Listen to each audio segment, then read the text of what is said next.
Hi, இன்னைக்கு நம்ம பார்க்க போகிற வீடியோ வந்து இப்போ கரண்ட்டாக நடந்துகிட்டு இருக்கிற டாப்டே அப்படிங்கிற புயலை பற்றி. இந்த டாப்பிக்கை டீட்டெயிலாக உள்ளே போய் பேசுகிறதுக்கு முன்னாடி நார்மலாக இந்த புயல் சம்மந்தப்பட்ட நியூஸ் உங்களுக்கு ரீச் ஆகிறப்ப நார்மலாக பொதுவான ஒரு காமன் மேனுக்கு என்ன தோணும்னா, யாருப்பா இந்த புயலுக்கு பேர் வைக்கிறான் அப்படிங்கிற மாதிரி ஒரு கொஸ்டின் வரும். ஓகே, இதை பற்றி என்கிட்ட நிறைய பேர் கேட்டிருக்காங்க. ஸோ ஃபஸ்ட்டு இந்த புயலுக்கு எப்படி பேர் வைக்கிறாங்க அப்படிங்கிறத ஃபஸ்ட்டு டீட்டெயிலாக பார்க்கலாம். அதுக்கப்புறம் அந்த புயலை பற்றி பேசுகிறேன், எதனால் வருது, இப்போ இருக்கிற கரண்ட் சுச்சுவேஷன் பற்றி பேசலாம். இப்போ ஒரு 40-50 இயர்ஸ்க்கு முன்னாடி போனீங்கன்னா இந்த மாதிரி புயல் வர்றப்ப இதுக்கு இந்த மாதிரி பேர் வைக்கிற பழக்கம்லாம் கிடையாது. சப்போஸ் இப்போ எடுத்துக்கிட்டிங்கன்னா 1999 super cyclone in Odisha, one of the devastating cyclone. அந்த சைக்ளோன் வர்றப்ப இந்த மாதிரி பேர் வைக்கிற பழக்கம்லாம் கிடையாது. அப்போ என்ன பண்ணாங்கன்னா, ஜஸ்ட் அது எங்கே அட்டாக் பண்ணுது, எந்த சிட்டி அட்டாக் பண்ணுது, எந்த ஸ்டேட் அட்டாக் பண்ணுது, அந்த பேர் எடுத்துக்கிறது, அந்த வருஷம் ப்ளஸ் எந்த மாதிரி சைக்ளோன், இது சைக்ளோனா இல்லை சூப்பர் சைக்ளோனா, அந்த மாதிரி. இப்போ நீங்கள் நெட்டில் போய் சர்ச் பண்ணிங்கன்னா சூப்பர் சைக்ளோன் ஒடிசா 99 அப்படி தான் வரும். இல்லை 1964 தமிழ்நாடு பொறுத்தளவு தனுஷ்கோடி புயல் உங்கள் எல்லாருக்குமே தெரியும். அந்த தனுஷ்கோடிங்கிற ஊரே இல்லாமல் பண்ண ஒரு மோசமான ஒரு புயல். அந்த புயலுக்கும் எந்த ஒரு பேருமே கிடையாது. ஸோ இப்போ இந்த பேர் வைக்கிற பழக்கம் எப்போ இருந்து ஸ்டார்ட் ஆனிச்சு அப்படின்னா, 2004 வேர்ல்டு மெட்டீரியாலஜிக்கல் ஆர்கனைசேஷன் WMO அப்படிங்கிற ஒரு ஆர்கனைசேஷன் இருக்குது. அந்த ஆர்கனைசேஷன் என்ன பண்ணாங்கன்னா, மக்களை வந்து குறைந்த நேரத்தில் உங்களுக்கு விழிப்புணர்வு கொண்டு வரணும், புயலை பற்றின ஒரு விழிப்புணர்வு கொடுக்கணும் அப்படின்னா அதுக்கு ஒரு பேர் வச்சு அதை வந்து மீடியா மூலமாக பப்ளிசைஸ் பண்ணால் மட்டும்தான் முடியும். அப்படி பண்ணால் மட்டும்தான் உயிர் பலிகளை குறைக்க முடியும், அதை மக்களை காப்பாற்ற முடியும்.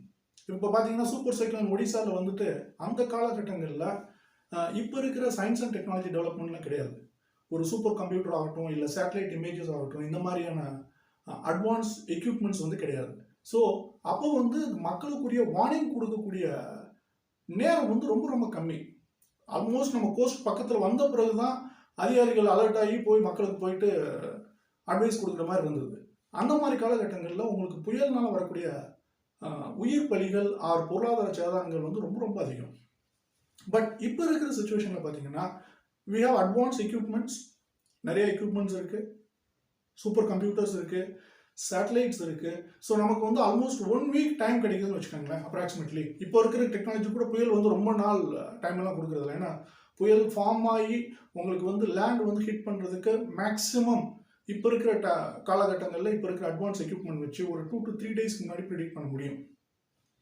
இஃப் பாசிபிள் இப்போ புயல் வந்து ரொம்ப மெதுவாக ஃபார்ம் ஆகுது அப்படின்னா ஈவன் 1 வீக் முன்னாடி ப்ரிடிக்ட் பண்ண முடியும். ஸோ அந்த ப்ரிடிக்ஷன் கெப்பாசிட்டியை வச்சுக்கிட்டு நம்ம இப்போ வந்துட்டு we can easily reach the people. மக்கள்கிட்ட போயிட்டு இந்த மாதிரி ஒரு புயல் வரப்போகுது அப்படிங்கிறது ஒரு அனௌன்ஸ்மெண்ட் சொல்ல முடியும், ஒரு வார்னிங் சிக்னல் கொடுக்க முடியும். அதனால கடலோர பகுதிகளில் இருக்கிற மக்களை வந்து ஷிஃப்ட் பண்ண முடியும்.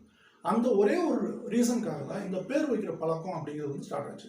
ஸோ 2004 வேர்ல்டு மெட்டீரியாலஜிக்கல் ஆர்கனைசேஷன் அப்படிங்கிற ஒரு அமைப்பு வந்து அந்தந்த பகுதிகளில் இருக்கக்கூடிய கடல் பகுதிகள் சார்ந்த நாடுகள், சப்போஸ் இப்போ இந்திய பெருங்கடலை எடுத்துட்டிங்கன்னா இந்திய பெருங்கடலை சுற்றி இருக்கக்கூடிய கடலோர நாடுகள்னு பார்த்தீங்கன்னா ஒரு 13 நாடுகள் வருது. இப்போ நீங்கள் வந்து ஒரு மேப் எடுத்து பார்த்துக்கிட்டிங்கன்னா தாய்லாந்தில் ஸ்டார்ட் பண்ணி Thailand, Myanmar, Bangladesh, India, Sri Lanka, இதெல்லாம் வந்து Bengal side, bay of Bengal side.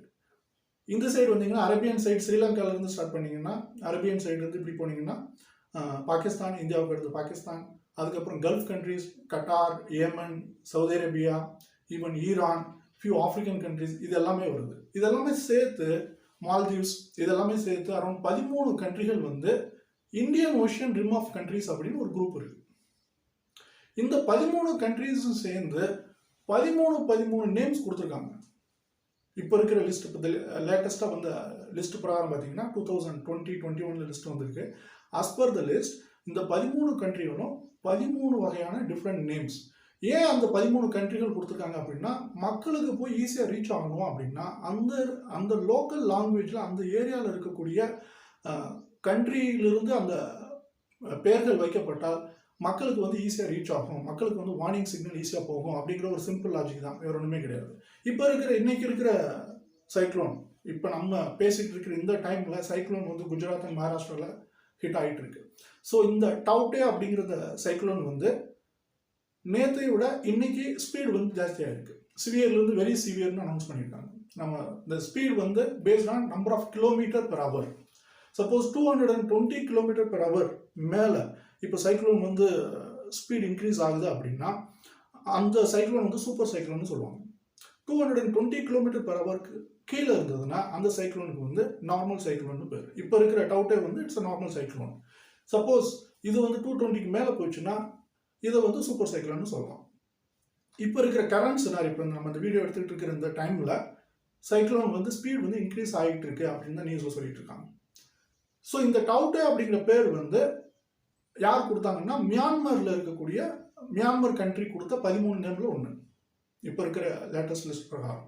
டவுட்டேன்னா என்ன மீனிங்? டவுட்டேன்னா அந்த கண்ட்ரியில் இருக்கக்கூடிய ஒரு பள்ளியோட பேர், ஒரு நல்ல சத்தமாக ஒலி எழுப்பக்கூடிய ஒரு பள்ளியோட பேர், லோக்கல் ட்ரைபல் பீப்புள் சொல்லக்கூடிய ஒரு நேம். அந்த நேம் தான் வந்து டவுட்டே. அது மாதிரி ஒவ்வொரு கண்ட்ரியுமே நேம்ஸ் கொடுத்துருக்காங்க. இந்த லிஸ்ட்டு வந்து நான் ஸ்க்ரீனில் காட்டுறேன், நீங்கள் பார்க்கலாம். இப்போ இதை பேஸ் பண்ணி உங்களால் ஈஸியாக ப்ரெடிக்ட் பண்ண முடியும் அடுத்து வரக்கூடிய சைக்ளோனோட பேர் என்ன அப்படிங்கிறது வந்து நீங்கள் வந்து வெயிட் பண்ணி தெரிஞ்சுக்கணும்னு அவசியம் இல்லை, முன்னாடியே தெரிஞ்சுக்கலாம். ஏன்னா அந்த லிஸ்ட்டு வந்து 169 நேம்ஸ் இருக்குது ஃப்ரம் 2020. 2020ல் பார்த்தீங்கன்னா ஆல்மோஸ்ட் ஒரு 5-6 சைக்ளோன். இதுக்கு முன்னாடி நடந்த சைக்ளோன் பார்த்தீங்கன்னா சூப்பர் சைக்ளோன் ஆம்ஃபன், இது வந்து பே ஆஃப் பெங்காலில் நடந்தது. லாஸ்ட் இயர் எக்ஸாக்ட்லி இப்போ இருக்கிற த சேம் சுச்சுவேஷன், இப்போ நம்ம வந்து செகண்ட் வேவ் கொரோனா லாக்டவுனில் இருக்கோம். போன வருஷம் 2020 மே மாதமும் நாம் லாக்டவுனில் தான் இருக்கோம். அந்த டைமில் எக்ஸாக்ட்லி May 17 இந்த சேம் டைம் வந்து அப்போ நடந்த சைக்ளோன் பேர் வந்து ஆம்ஃபன். அது வந்து இந்த சைடு இந்தியாவோட பெங்கால் சைடு நடந்தது. இப்போ நடக்கிற சைக்ளோன் வந்து அரேபியன் சைடில் நடக்குது. அதாவது கேரளா, கர்நாடகா கோஸ்ட், கோவா, மகாராஷ்டிரா, குஜராத், இந்த கோஸ்டல் ரீஜியன் மக்கள் வந்து பாதிப்படைகிறாங்க. போன வருஷம் நடந்தது வந்து பங்களாதேஷ், பெங்கால், ஒடிசா அந்த மாநில மக்கள் வந்து அஃபெக்ட் ஆனாங்க. இது ஆம்ஃபன் பேர் வந்து இந்த லிஸ்ட்ல இருந்து எடுத்தது தான். சரிங்களா? இப்போ இந்த லிஸ்ட் பிரகாரம் நீங்க வந்து நெக்ஸ்ட் வரக்கூடிய சைக்ளோன் வந்து ஈஸியாக ப்ரெடிக்ட் பண்ண முடியும். நீங்க கேட்கலாம் நெக்ஸ்ட் சைக்ளோன் வரணுமா அப்படின்னா கண்டிப்பாக வரும். ஏன்னா இப்போ இருக்கிற ரீசெண்ட் சினாரியோ வச்சு பார்த்தீங்கன்னா சைக்ளோனை வந்து இந்தியாவில் 2 டைப்பாக பிரிக்கலாம். Pre monsoon cyclone, post monsoon cyclone. Pre monsoon அதாவது நம்மளோட பருவக்காற்றுக்கு முன்னாடி வரக்கூடிய தென்மேற்கு பருவக்காற்றோட பீரியட் வந்து தமிழ்நாடு இல்லை இந்தியாவில் பார்த்தீங்கன்னா ஜூன் மாதத்திலிருந்து செப்டம்பர் வரைக்கும். இது வந்து தென்மேற்கு பருவக்காற்றோட பருவநிலை, மழைக்காலம். இந்த மழைக்காலத்துக்கு முன்னாடி வரக்கூடிய சைக்ளோன் புயலுக்கு வந்து ப்ரீ மான்சூன் சைக்ளோன் பேர். நார்மலாக இந்தியாவை பொறுத்தளவு ப்ரீ மான்சூன் சைக்ளோன் வந்து ரொம்ப ரொம்ப ரேரான ஃபினாமினன். இப்போ பார்த்தீங்கன்னா லாஸ்ட் 100 இயர்ஸில் நீங்கள் பார்த்தீங்கன்னா very first pre monsoon cyclone Amphan last year நடந்தது தான். அதுதான் வந்து எக்ஸ்பர்ட் சொல்கிறாங்க. ஏன் இந்த மாதிரி ப்ரீ மான்சூன் சைக்ளோன் ஸ்டார்ட் ஆகுது அப்படின்னா பொதுவான ரீசன் வந்து உலகளாவிய வெப்பநிலை வந்து மாறுபடுது. குளோபல் வார்மிங் அப்படின்னு சொல்லக்கூடிய என்டையர் உலகத்துக்கும் சேர்த்து வெப்பநிலை வந்து சீதோஷ நிலை வந்து கூடிக்கிட்டே போகுது. அந்த சீதோஷ நிலை கூடுறதுனால கடல் நீரோட வெப்பநிலையும் கூடுது. அந்த கடல் நீரோட வெப்பநிலை கூடுறப்ப இட் லீட் டு த சைக்ளோனாக புயலாக மாறுது. ஓகே, அது எப்படி புயலாக மாறுது அப்படிங்கிறத நான் எக்ஸ்பிளைன் பண்ணுறேன். இப்போ இந்த ப்ரீ மான்சூன் சைக்ளோன் அப்படிங்கிற மாதிரி ப்ரீ மான்சூன் சைக்ளோன் வந்துட்டு நம்பர் ஆஃப் அக்கரன்ஸ் வந்து ரொம்ப கம்மியாக இருக்கும். சப்போஸ் ஒரு வருஷத்தில் இந்தியாவில் ஒரு 10 சைக்ளோன் ஃபார்ம் ஆகுது அப்படின்னா மேபி 1 or 2 வந்து ப்ரீ மான்சூனில் இருக்கலாம் சான்சஸ். ரிமைனிங் 7-8 வந்து போஸ்ட் மான்சூன் தான். அதாவது நம்ம இந்த மான்சூன் பீரியட் முடிஞ்ச பிறகு ஜூன் டு செப்டம்பர் முடிஞ்ச பிறகு அக்டோபர், நவம்பர், டிசம்பரில் பார்த்தீங்கன்னா the chances of getting cyclone வந்து எப்பயுமே அதிகம். இந்த வருஷத்தோட இறுதியிலையும் உங்களுக்கு கண்டிப்பாக சைக்ளோன் இருக்கும். ஓகே, இது வந்து ஒரு பேசிக் காமன் சென்ஸ். இந்த அடுத்து வரக்கூடிய இந்த சைக்ளோன் வந்து இந்த லிஸ்ட்ல இருந்து தான் நேம் எடுக்கிறாங்க. அது பிரகாரம் அந்த லிஸ்ட் நான் உங்களுக்கு காட்டுறேன். அந்த லிஸ்ட் பிரகாரம் நெக்ஸ்ட் வரப்போற சைக்ளோனோட பேர் வந்து யாஸ், YWAS, யாஸ் அப்படின்னு பேர் கொடுத்துருக்காங்க. அதுக்கு அடுத்து வரக்கூடிய சைக்ளோனுக்கு பேர் குலாப், GULAB. இதெல்லாம் வந்து வேற வேற கண்ட்ரிகள் கொடுக்கக்கூடிய ஒரு பெயர். இந்த நம்ம இந்திய பெருங்கடலை சுற்றி இருக்கக்கூடிய 13 கண்ட்ரிகள் அவங்களோட லாங்குவேஜில் கொடுக்கக்கூடிய ஒரு நேம். இது எதுக்கு அப்படின்னா மக்களை வந்து ஈஸியாக ரீச் ஆகணும் அப்படிங்கிற ஒரே ஒரு சிம்பிள் லாஜிக் தான். ஸோ இதை பேஸ் பண்ணி தான் சைக்ளோனுக்கு வந்து பெயர்கள் கொடுக்கப்படுகின்றன. இதுக்கு முன்னாடி கொஞ்சம் 2004க்கு முன்னாடி பார்த்தீங்கன்னா நார்மலாக உலகளாவிய ஒரு பழக்கம் என்னென்னா சைக்ளோனுக்கு வந்து பெண்களுடைய பேரை மட்டும் வைக்கிறது அப்படிங்கிற மாதிரி இருந்தது. இது வந்து பெரிய கிரிட்டிசிசம் ஆச்சு. எதுக்கு பெண்களோட பேரை வைக்கணும் அப்படின்ட்டு அந்த ஜெண்டர் பயாஸாக இருக்குது அப்படின்னு அதை ரிமூவ் பண்ணிவிட்டு இந்த மெத்தடை ஃபாலோ பண்ணியிருக்காங்க. As per the latest list வந்து நெக்ஸ்ட் சைக்ளோனோட பேர் வந்து யாஸ், அதுக்கு அடுத்து வரக்கூடிய சைக்ளோன் வந்து குலாப். அந்த மாதிரி நான் வந்து ஒரு நெக்ஸ்ட் ஒரு 100 சைக்ளோன் பேர் என்னால் சொல்ல முடியும். அந்த லிஸ்ட் வந்து ஆல்ரெடி அனௌன்ஸ் பண்ணியிருக்காங்க, பப்ளிக்காக இட்ஸ் அவைலபிள். சரிங்களா? ஸோ நம்ம வந்து இப்போ பேர் எப்படி வைக்கிறாங்க அப்படிங்கிற டீட்டெயிலாக பார்த்தாச்சு. இப்போ அடுத்து நம்ம பார்க்க போகிறது வந்து சைக்ளோன் ஏன் ஃபார்ம் ஆகுது, சைக்ளோன்னா என்ன, இந்த சைக்ளோனுங்கிற பேரை எப்படி வந்தது அப்படின்னு பார்க்கலாம். ஃபர்ஸ்ட் சைக்ளோனுங்கிற பேரை பார்த்தீங்கன்னா சைக்ளோ அப்படிங்கிற கிரீக் வேர்ட்லேருந்து எடுத்தது தான். சைக்ளோ அப்படின்னா காயில் ஆஃப் ஸ்னேக், அதாவது ஒரு பாம்பு படுத்து இருக்கிறப்ப பார்த்தீங்கன்னா நல்லா சுற்றி படுத்துருக்கும். ஒன்று கிளாக் வைஸ் டைரக்ஷன் இல்லாட்டி ஆன்டி கிளாக் வைஸ் டைரக்ஷன், எப்படி கம்ஃபர்டபுள் இருக்கும் அந்த மாதிரி. அதே மாதிரி தான் சைக்ளோனோட பிஹேவியரும். இப்போ சைக்ளோனோட இமேஜஸ் வந்து நீங்கள் நியூஸ் பேப்பர்லேயோ இல்லை மீடியாலேயோ பார்க்குறப்ப பார்த்தீங்கன்னா அந்த விண்ட் மூமெண்ட்ஸ் வந்து உங்களுக்கு ஆன்டி கிளாக் வைஸில் இருக்கும். பர்டிகுலர்லாக நம்ம இந்தியாவில் வந்து பார்க்குறப்ப, ஏன்னா நம்ம வந்து நார்தர்ன் ஹெமிஸ்பியரில் இருக்கோம், ஈக்குவேட்டருக்கு மேலே நார்தர்ன் ஹெமிஸ்பியரில் இருக்கிறதுனால இந்த சைக்ளோன் விண்ட் மூமெண்ட்ஸ் வந்து ஆன்டி கிளாக் வைஸில் இருக்கும். ஓகே, இடதுபுற சுழற்சி அந்த மாதிரி இருக்கும். இதே இது சதர்ன் ஹெமிஸ்பியர், சப்போஸ் ஆஸ்திரேலியா இல்லை சவுத் அமெரிக்கா அந்த மாதிரி இடங்கள்ல இப்போ சைக்ளோன் ஃபார்ம் ஆகுது, அங்கே வந்து எந்த மாதிரி விண்ட் மூவ்மெண்ட் இருக்கும்னா கிளாக் வைஸில் இருக்கும். இது வந்து ஒரு பேசிக் த விண்ட் பேட்டர்ன் ஜியாகிரஃபி மேலே வரக்கூடிய ஒரு ரொட்டேஷனல் ஃபீச்சர். அதை பற்றின டீட்டெயிலாக நான் இன்னொரு வீடியோவில் உங்களுக்கு சொல்கிறேன். இப்போ இந்த clockwise anti clockwise direction வந்து பை ஃபிக்ஸ்டு. இப்போ டாப் டே பார்த்தீங்கன்னா அந்த ஓவரால் த விண்ட் மூவ்மெண்ட் வந்து ஆன்டி கிளாக் வைஸில் தான் இருக்கும். நீங்கள் எந்த ஒரு இமேஜ் எடுத்து பார்த்தாலும் உங்களுக்கு தெரியும், ஆட்டோமேட்டிக்காக ஈஸியாக கண்டுபிடிச்சிக்கலாம். இப்போ இந்த சைக்ளோன் வந்து எப்படி ஃபார்ம் ஆகுது அப்படிங்கிறதுக்கு ஒரு சிம்பிளாக ஒரு ரொம்ப சிம்பிளிஃபை பண்ணி சொல்கிறேன். ஏன்னா இது வந்து ரொம்ப கொஞ்சம் காம்ப்ளிகேட்டடாக டாபிக். ரொம்ப சிம்பிளிஃபை. நீங்கள் உங்கள் வீட்டில் இருக்கக்கூடிய ஃப்ரிட்ஜ் ஓப்பன் பண்ணிங்கன்னா உள்ள ஒரு ஃப்ரீசர் பாக்ஸ் இருக்கும். அந்த ஃப்ரீசர் பாக்ஸ் வந்து நார்மலாக மேலே தான் இருக்கும், ஃப்ரிட்ஜோட மேலே இருக்கும். ஏன்னா ஃப்ரீசர் பாக்ஸ்லேருந்து வரக்கூடிய குளிர்ந்த ஏர் வந்து எப்பயுமே டென்சிட்டி ஜாஸ்தி, டென்சிட்டினா வெயிட் ஜாஸ்தி. அந்த குளிர்ந்த ஏர் வந்து ஆல்வேஸ் இட் கோஸ் டவுன், அந்த ஃப்ரிட்ஜோட கீழ்ப்பகுதியை நோக்கி மூவ் ஆகும். ஓகே, இதை ஞாபகம் வச்சுக்கோங்க. அதனால தான் அது மேலே வச்சுருக்காங்க. மேலே வைக்கிறதுனால என்ன ஆகுதுன்னா அந்த குளிர்ந்த காற்று வந்து ஃப்ரிட்ஜோட எல்லா பகுதிக்கும் ஸ்ப்ரெட் ஆகும், ஈக்குவலாக ஸ்ப்ரெட் ஆகும். அப்படிங்கிறதுனால தான் மேனுஃபேக்சரிங் பண்ணுறப்பே அந்த ஃப்ரீசர் பாக்ஸை டாப்பில் வச்சுருக்காங்க. ரெண்டாவது வந்து நீங்கள் இப்போ இந்த ஒரு பர்த்டே பார்ட்டியில் பலூன் ஊதி விடுறீங்கன்னு வச்சுக்கோங்க. இந்த பலூன் ஊதுனோடனே நம்ம ஊதுற காற்றோட வெப்பநிலை வந்து அதிகம், அதாவது வார்ம் ஏர் தான் வரும், கோல்டு ஏர் வராது. நம்ம உடம்புலேருந்து வரக்கூடிய காற்று, அந்த வார்ம் ஏர் ஃபில் ஆன உடனே இந்த பலூன் ஆட்டோமேட்டிக்காக ஸ்டார்டட் மூவிங் அப்வர்ட்ஸ்.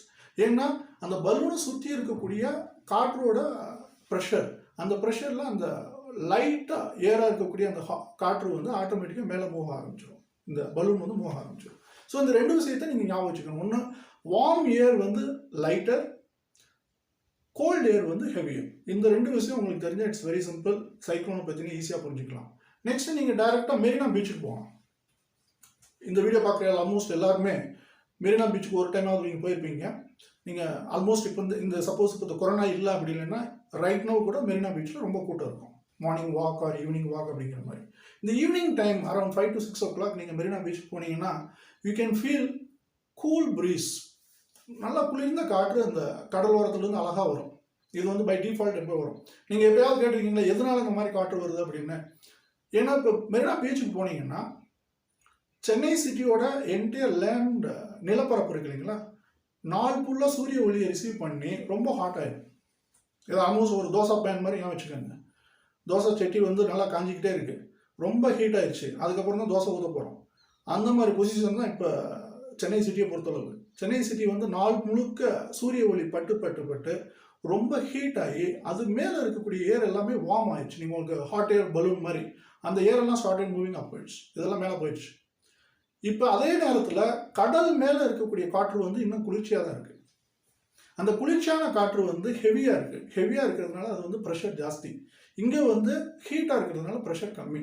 ஆட்டோமேட்டிக்காக என்ன ஆகும்னா நீங்கள் ஈவினிங் டைம் பீச்சுக்கு போகிறப்ப ஆட்டோமேட்டிக்காக குளிர்ந்த கடலோர பகுதியிலிருந்து காற்று வந்து ஆட்டோமேட்டிக்காக எங்கே லோ ப்ரெஷர் இருக்கோ அதை நோக்கி வர ஆரம்பிச்சிடும். அதனால தான் நம்ம வந்து ஈவினிங் டைமில் பார்த்தீங்கன்னா பீச்சஸில் வந்து ஆல்மோஸ்ட் கூட்டம் அலைமோதும். ஏன்னா அந்த குளிர்ந்த ஏர் ஆல்மோஸ்ட் லைக் ஏர் கூலர் மாதிரி விண்ட் வந்துக்கிட்டே இருக்கும். அதை ரிசீவ் பண்ணுறதுக்காக மக்களோட கூட்டம் வந்து அதிகமாக வரும். இதை வந்து நீங்கள் எக்ஸ்பீரியன்ஸ் பண்ணியிருப்பீங்க. இது வந்து டே டைமில் நடக்கக்கூடியது. இந்த சேம் ப்ராசஸ் வந்து இந்த நைட் டைமில் வந்து டோட்டலாக ரிவர்ஸ் ஆகும். இப்போ நீங்கள் நைட் டைம் பீச்சுக்கு போகிறீங்க அப்படின்னா போனவங்களுக்கு எக்ஸ்பீரியன்ஸ் தெரியும். மிட் நைட்டில் நீங்கள் பீச்சுக்கு போனீங்கன்னா இந்த மாதிரி குளிர்ந்த காற்றெல்லாம் வராது. காற்று இருக்கும், ஆனால் குளிர்ந்த காற்றெல்லாம் வராது. அந்த காற்று எங்கேருந்து வருதுன்னா உங்களுக்கு சிட்டிக்குள்ளேருந்து தான் வரும். ஏன்னா அந்த ப்ரெஷர் டிஃப்ரென்ஸ் ஆகிருக்கும். கடல் மேலே இருக்கக்கூடிய காற்று வந்து லோ ப்ரெஷராக இருக்கும், நிலப்பரப்பு மேலே இருக்கக்கூடிய காற்று வந்து ஹை ப்ரெஷராக இருக்கும். இந்த ஹை ப்ரெஷர்லேருந்து லோ ப்ரெஷருக்கு விண்ட் ஆட்டோமேட்டிக்காக மூவ் ஆகும். இப்போ நான் சொன்ன இந்த விஷயங்கள் வந்து high pressure, low pressure difference, இது வந்து ஒவ்வொரு நாளுமே மாறிக்கிட்டே இருக்கக்கூடிய ஒரு விஷயம். 365 நாளும் ஒவ்வொரு நாளுமே இந்த விஷயம் மாறிக்கிட்டே இருக்கும். இதை வந்து நம்ம சிம்பிளாக எப்படி ஞாபகம் வச்சுக்கலாம் அப்படின்னா, லேண்ட் ப்ரீஸ், சீ ப்ரீஸ்ன்னு வச்சுக்கலாம். இப்போ சீலேருந்து காற்று வருது, டே டைமில் கூல் ப்ரீஸ் வருது, அது வந்து சீ ப்ரீஸ்ன்னு சொல்லுங்கள்.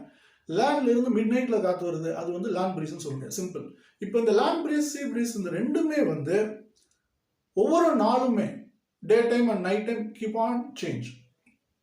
இந்த சேஞ்சஸ் வந்து எப்போ ஜாஸ்தி ஆகும் அப்படின்னா, இந்த சீசன் ஒரு சீசன் முடிஞ்சு இன்னொரு சீசன் ஸ்டார்ட் ஆகுது இல்லைங்களா. இப்போ பார்த்தீங்கன்னா நம்ம வந்து மே மாதம் இருக்கோம், மே மாதம் வந்து சம்மர் மந்த் முடிய போகுது. சம்மர் முடிஞ்சு ரெய்னி சீசன் ஸ்டார்ட் ஆக போகுது. இந்த இடைப்பட்ட காலங்களில் இந்த டிஃபரன்ஸ் ஆஃப் ப்ரெஷர் வந்து எக்ஸ்ட்ரீமாக இருக்கும். அந்த மாதிரி நேரத்தில் எக்ஸ்ட்ரீம் லோ ப்ரெஷர் மிட் நைட்டில் வந்துட்டு உங்களுக்கு கடலோர பகுதிகளில் ஃபார்ம் ஆகக்கூடிய வாய்ப்புகள் அதிகம். ஸோ சைக்ளோன் அப்படின்னா நத்திங் பட் இந்த மிடில் பாக்கெட்டில் வந்து எக்ஸ்ட்ரீம் லோ ப்ரெஷர் இருக்கும், surrounded by the high pressure. அந்த entire high pressure and low pressure வந்து எப்படி மூவ் ஆகும்னா, நான் ஆல்ரெடி சொன்ன மாதிரி இந்த ஸ்னேக், காயில்ஸ் ஆஃப் ஸ்னேக், இது வந்து ஆன்டி கிளாக் வைஸ் டைரக்ஷன், நம்ம கண்ட்ரியை பொறுத்தளவு ஆன்டி கிளாக் வைஸ் டைரக்ஷனில் இருக்கும். அந்த மாதிரி விண்ட் மூவ் ஆகிறது பேர் தான் சைக்ளோன். இப்போ நீங்கள் வந்து டிவி நியூஸில் சில டைம் கேட்டிருக்கலாம், சைக்ளோன் வந்து சென்னையை விட்டு அரௌண்ட் 500 கிலோமீட்டர் 600 கிலோமீட்டரில் நிலை கொண்டுள்ளது அப்படின்வாங்க. மற்ற நாள் அடுத்த நாள் பார்த்தீங்கன்னா சைக்ளோன் வந்து சென்னையை நோக்கி நகர்கிறது அப்படின்வாங்க. இது எதனால அந்த மாதிரி வருதுன்னா, சைக்ளோன் ஃபார்ம் ஆன பிறகு cyclone will look for the pressure difference. எங்கே ப்ரெஷர் கம்மியாக இருக்குது அந்த இடத்த பார்த்து மூவ் ஆக ஆரம்பிக்கும். சப்போஸ் சென்னையிலேருந்து ஒரு 700 கிலோமீட்டரில் உங்களுக்கு சைக்ளோன் ஃபார்ம் ஆகிருக்குன்னு வச்சுக்கோங்க. நெக்ஸ்ட் டே மார்னிங் சன்லைட் வரப்போ என்ன ஆகும்னா, சென்னை சிட்டியை பொறுத்தளவுக்கு இந்த ப்ரெஷர் கம்மியாகிட்டே வரும். ஏன்னா சென்னை சிட்டி வந்து ப்ரெஷர் ரிசீவ் ஆகிட்டே வருது, டெம்பரேச்சர் ரிசீவ் ஆகுது. டெம்பரேச்சர் ரிசீவ் ஆகிறப்ப என்டையர் ஏர் மூவ் ஆகும், இட் பிகம் லோ ப்ரெஷர். அப்போ இந்த சைக்ளோன் என்ன ஆகுதுன்னா, சைக்ளோன் எங்கே லோ ப்ரெஷர் இருக்கோ அதை பேஸ் பண்ணி ஆட்டோமேட்டிக்காக அட்ராக்ட் ஆகும். ஏன்னா சைக்ளோனுங்கிறது வந்து it's big high pressure pocket, அந்த மாதிரி வச்சுக்கோங்க. பிக் ஹை ப்ரெஷர் பாக்கெட், அது வந்து இந்த லோ ப்ரெஷர் பாக்கெட்டை பார்த்து மூவ் ஆகுது. இந்த மூவிங் ஸ்பீடை அனலைஸ் பண்ணி தான், அதுக்கு தான் சூப்பர் கம்ப்யூட்டர், சேட்டலைட் இமேஜஸ் அதெல்லாம் யூஸ் பண்ணுறோம். அதை பேஸ் பண்ணி தான் மெட்ரோலாஜிக்கல் டிபார்ட்மெண்ட் அனௌன்ஸ் பண்ணுறாங்கன்னா, எவ்வளவு நேரத்தில் இந்த சைக்ளோன் வந்து லேண்ட் அடையும், வர்றப்போ எவ்வளோ ஸ்பீடு இருக்கும், எந்த மாதிரியான பாதிப்புகளை உண்டாக்கும் அப்படிங்கிற அனௌன்ஸ்மெண்ட் எல்லாமே வருது. இப்போ பார்த்தீங்கன்னா டாப்டே சைக்ளோனை பொறுத்தளவு இந்த லாஸ்ட் 3-4 டேஸ் நமக்கு நியூஸ் வந்துக்கிட்டே இருக்கு.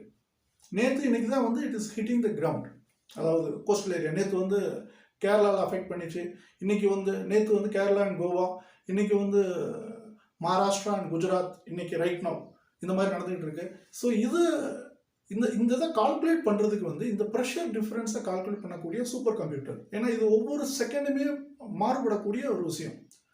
சைக்ளோன் எல்லா சைக்ளோனுமே வந்து கிரவுண்டு நோக்கி வரணும் அப்படிங்கிற ஒரு நீதி கிடையாது. இந்த சைக்ளோன் இந்த ப்ரெஷர் வந்து நார்மல் ஆயிடுச்சுன்னா அது அங்கேயே வந்து நியூட்ரல் ஆகிடும். இந்த மிடில் ஆஃப் தி சீலே வந்து நியூட்ரல் ஆகிறதுக்கும் வாய்ப்புகள் உண்டு.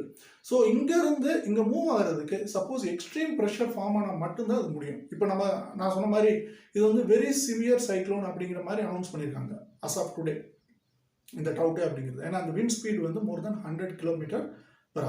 அந்த மாதிரியான விண்ட் ஸ்பீட் இருந்தால் மட்டும்தான் சைக்ளோன்னால நிலப்பரப்புகளை வந்து அடைய முடியும். அதர்வைஸ் கடல் மத்தியிலேயே வந்து அவங்க வந்து ஃபார்ம் ஆகிட்டு அந்த சைக்ளோன் வந்து எகெயின் இட் கெட் நியூட்ரலைஸ்ட்.